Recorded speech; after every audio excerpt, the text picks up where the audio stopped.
Améliorer la santé de ceux qui nous entourent, la mission du SAMU de l'environnement. Des laboratoires mobiles ont été lancés en Alsace par une équipe de toxicologues. Ils doivent notamment repérer les menaces de pollution, encore des rivières dont l'eau n'est pas très nette. Reportage Chloé Michelon, Yves Couin.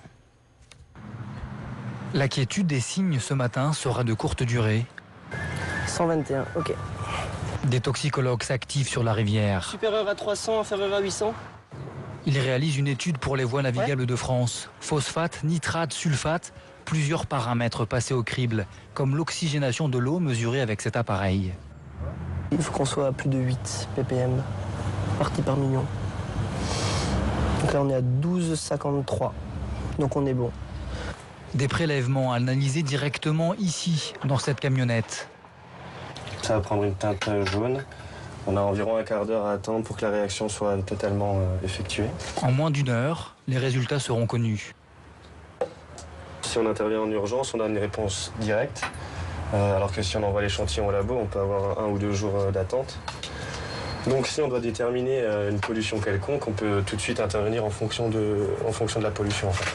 Mais aujourd'hui, pas d'urgence. Phosphate, on a 60 microgrammes, donc aussi 0,06 mg par litre. C'est correct.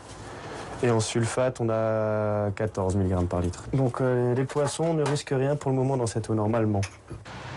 L'inventeur du SAMU de l'environnement, c'est lui, Fariborz Livarjani. Il y a beaucoup de gens qui sont déjà morts parmi ces gens-là qu'on voit ici. Son idée de laboratoire mobile est testée pour la première fois au Kosovo en 2000. Le toxicologue est alors engagé dans une mission humanitaire. Sur place, les bombardements ont causé de nombreuses pollutions et des maladies comme le saturnisme. Équipé d'appareils de mesure, sa camionnette fait ses preuves de village en village. Au lieu de faire venir les patients vers l'hôpital, c'est l'hôpital qui va vers ces patients. Et de cette façon, nous avons pu diminuer de 70% les pathologies hydriques en 3 mois.